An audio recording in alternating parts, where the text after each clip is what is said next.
For most people, what's holding them from reaching that desired length and health? It's not the products they use, and it's not even genetics. Like, it's the use of the wrong techniques. So, in today's video, I'll be explaining to you different tips and techniques that you can use that will make reaching that desired length easier and faster.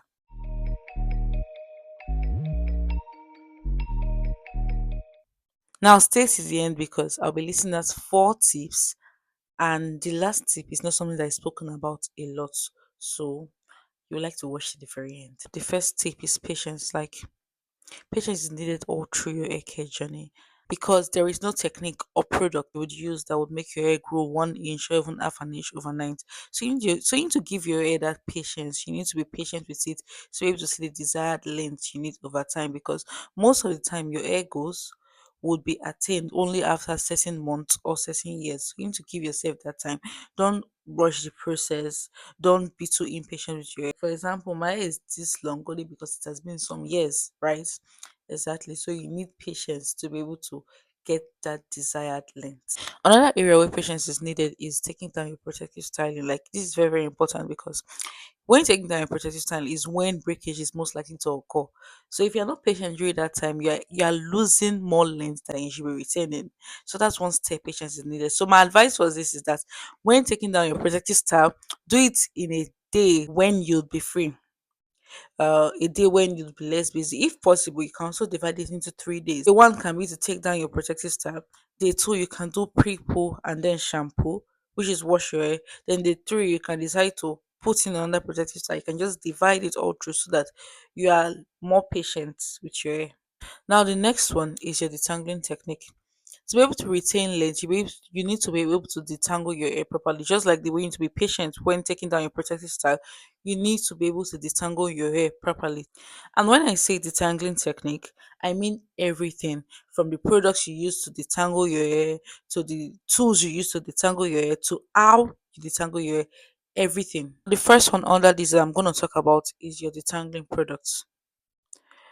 When you're tangling hair, you need to use something with sleep. And I don't mean just water or oil.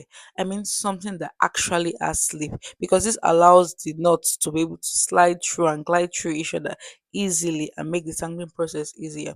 You can use store-bought options or you can use DIY gels. There are options of aloe vera gel, there's flaxseed gel, and there's okra gel. You can use any of those options to be able to detangle your hair better and faster. And there's a plus. You can also use it as a pre-poo. So when you're done detangling, you can just leave it in your hair and just like, you know, let it absorb the goodness from it.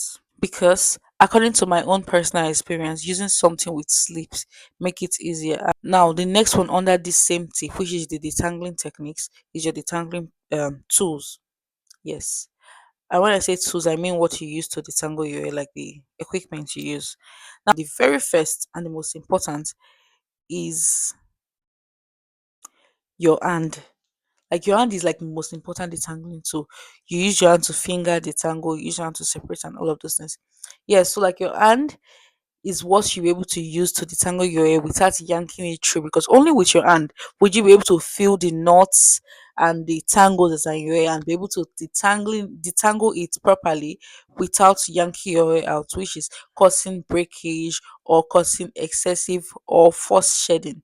You won't be able to do all of those properly without using your hands first. So, going with your hands first, after using your hands, then you go in with a white tooth comb or a detangling brush. And by the way, for your detangling brushing, your comb, it varies from person to person depending on the density of hair you have and the length of hair you are at. Your length of hair and your density determines how wide your comb should be. So just know that from time to time you may have to be upgrading the comb and the detangling brush you're using. And the very last thing I'm going to talk about under this tip is how to detangle your hair. Okay, the first thing is to divide your hair into sections to detangle your hair. Don't work on your hair like a fool. Detangle it into section. Now, one thing you should know is that the smaller the sections, the less breakage that you would experience, the more thorough you would be, the easier it would be. But then it takes longer time with very, very small sections compared to bigger sections. That's the first step, to section your hair before working in it. The second one is to start from the ends. then work your way up to the roots. So you start from the ends and work your way upwards so that you're able to detangle knots as they go, then comb it as a whole. Don't start and just comb like that. No, like this, like this, like this, like this, like this. Then you would work your way all way like through. That's how to do it. And I want to mention something. I know I've mentioned it before. I mentioned it in the very first tip I gave, which is patience and care. Yes, this is when you should be more patient and careful with your hair because you're also going to experience more breakage and shedding if you are not careful and if you're not patient. So make sure you do your detangling on days when you are free, days when you are free enough to do so, days when you're less busy, when you don't have so many things going on for you. That is when you should detangle your hair. Now, for the third tip is protective styling. Make sure your protective style is always protecting and make sure it's not too tight because what is it really protecting? That's a cliche line. Like you have heard that a lot. But let me add to it. So when making your protective styles and with things that involve cornrows and you have to use extensions, make sure you don't start with the extension. Start with your natural hair, then add the extension because if not, you end up pulling it. The extension would end up pulling your hair and cause forced shedding. So there'll be more shedding, which will not leave that place bowed because it's not breakage. It came out from the roots. Exactly, it will leave that place bowed. That's the first thing. And the second thing is that when you are doing protective style, and let's say you're using a salon, one thing you should go there with is with your mouth. Go there with your mouth. If it's too tight, say it's too tight. If it's too rough, say you are being too rough with my hair. Go there with your mouth and speak up so that they're able to know when to correct it and when not, like what to do to make it better for you. So you don't end up going home with stiff neck and tears in your eyes, then maybe end up with bald spot because it gets that bad sometimes if your hair is that tight because you're causing a lot of tension and stress to your scalp. So to avoid all of that, speak up.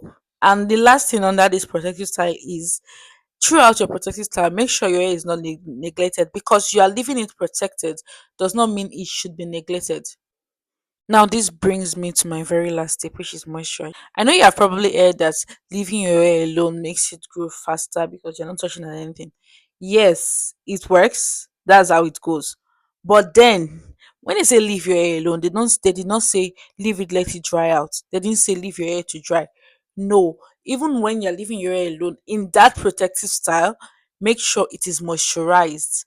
Make sure there's enough moisture to go through, like the length of your protective style. And when I say keeping your hair moisturized, I don't mean spraying water or spraying this earth in your hair every single day. No, I mean that you should have a proper moisture routine. I don't think moisture routine is spoken about enough because I think this is the key. Because if your hair is dry and you leave it dry for a long period of time, it takes longer for you to be able to absorb as much moisture as you need compared to when your hair is properly moisturized all throughout your protective style. And dry hair breaks faster. I don't think that's you have not heard that before. You must have heard that before, but probably it didn't just register in. Let me just give an example. I heard someone give this analogy and I was like, this makes so much sense. If you take a wet stick and a dry stick, if you try to break a wet stick into two, it breaks faster than a white stick. Like a wet stick, the dry one will just snap and break, but the wet one will like there's a certain kind of elasticity have. Same thing with your hair. Now with your hair, when it's moisturized, it's more elastic, which means it tends to break less compared to dry hair. Just have a good moisture routine and follow it. If you do, then that's good. But if you don't, there are different methods that you can check online. There is LOC method, which is liquid oil and cream. There's LCO method, that is liquid cream and oil. Just check online, experiment, see what works for you, then stick with it. But personally, for me, what I do when I'm moisturizing my hair is I first of all go in with liquid. After liquid, I use the leave-in conditioner. After leave-in conditioner, I go in with butter. After butter, I use oil on my scalp and massage. That's it. Simple, short, but then retains moisture. Now, the fact that you have a good moisture routine does not mean that you just do that moisture routine only your wash days. You moisturize your hair, then you put in your protective style to make sure the moisture lasts longer. Yes, but that does not mean you will leave it like that up until your next protective style, all up until your next wash day. Because unless you have a very good living conditioner, a very good technique, and you wash your hair weekly, then there is no chance that your moisture will last throughout your protective style, especially if it's a long-term protective style. So what you would do is re-moisturize. I call days like this re-moisturizing days. You do re-moisturizing day before your hair dries out. So let's say your hair dries out on the fifth day, you re-moisturize on the fourth day. For example, me, I re-moisturize my hair on once in the first week and 2 to 3 times in the second week, because I leave my hair for 2 weeks before washing it. So total, I do like 3 to 4 times total before I wash my hair again. But if you stay out a lot and then you go under the sun a lot, you may have to re-moisturize your hair more often than other people. So just do with a routine that works for you according to your lifestyle, like based on your own lifestyle as well. Don't just follow anything that you see online, like just anything. Because I said I do my own 3 to 4 times before my next wash day, does not mean that you have to do yours the same way. Just do what works for you and stick with it. Now I've spoken about the fact that you need to re-moisturize, the process you need to re-moisturize with, which is your entire moisture routine, the leave-in, the liquid, the leave-in, the cream, the oil, the butter, all those things. Yes, the way you did it after your wash day, same way you do it re-moisturizing. That the next thing is that your moisture should last. Now, how can you make your moisture last? Like, it's easy. Cover your hair. Short and simple, right? Yes. So once you're indoors, it's advisable to cover your hair. If you want to cover your hair when you're outdoors, like that's fine. Do what works for you, right? Exactly. Just make sure your hair is covered most of the time so that you are trapping in, or the moisture is not escaping out so much, or it's not evaporating a lot. Because at the end of the day, it's water. It will evaporate. So that the moisture doesn't like leave your hair too quickly or too soon. Cover your hair at night, at day. As long as you're inside, just leave your hair covered.